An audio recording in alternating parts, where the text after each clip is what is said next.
સપ્તાહના છેલ્લા કારોબારી દિવસે બજારમાં કન્સોલિડેશનનો મૂડ. નિફ્ટી ઉપલા સ્તરેથી 50 પોઈન્ટ નીચે. નિફ્ટી બેંકમાં પણ ઉપલા સ્તરેથી 150 પોઈન્ટનો ઘટાડો. મિડ કેપ અને સ્મોલ કેપ ઇન્ડેક્સમાં આજે સામાન્ય ખરીદદારી. રિયલ્ટી, મીડિયા અને એફએમસીજી સેક્ટરમાં લગભગ 0.5% તેજી. રેમન્ડ રિયલ્ટી, ગોદરેજ અને ઓબેરોય રિયલ્ટીમાં 1 થી 3% તેજી. તો આજે નિફ્ટી, મેટલ અને ઓટો સેક્ટરમાં દબાણ સાથે કામકાજ.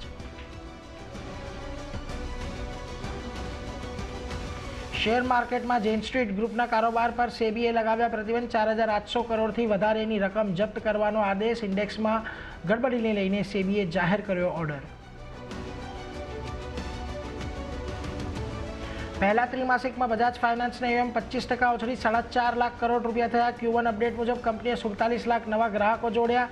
તો L&T ફાઇનાન્સમાં રિટેલ લોનબુકમાં 18%નો ઉછાળો. સમાચાર બાદ સ્ટોકમાં 3%નો ઉછાળો.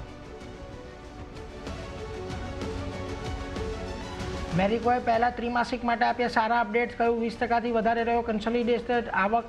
ગ્રામીણ ક્ષેત્રમાં ડિમાન્ડ સુધારો. ત્યાં શેરમાં સ્થિર રહી માંગ. Q1 બિઝનેસ અપડેટ બાદ સ્ટોકમાં 1.25%નો ઉછાળો.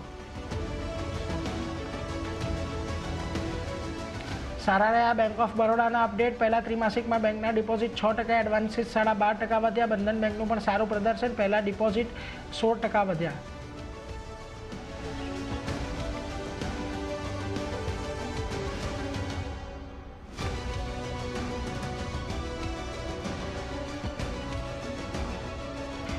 ડિફેન્સ શેર્સમાં આજે આવી તેજી. રક્ષા મંત્રાલય 1.5 લાખ કરોડ રૂપિયાના સૈન્ય ખરીદીને આપે મંજૂરી. સ્થાનિક કંપનીઓ પાસેથી ખરીદવામાં આવશે ઉપકરણો. પારસ ડિફેન્સ, ગાર્ડન રીચ, કોચિન જેવા સ્ટોકમાં સારી તેજી.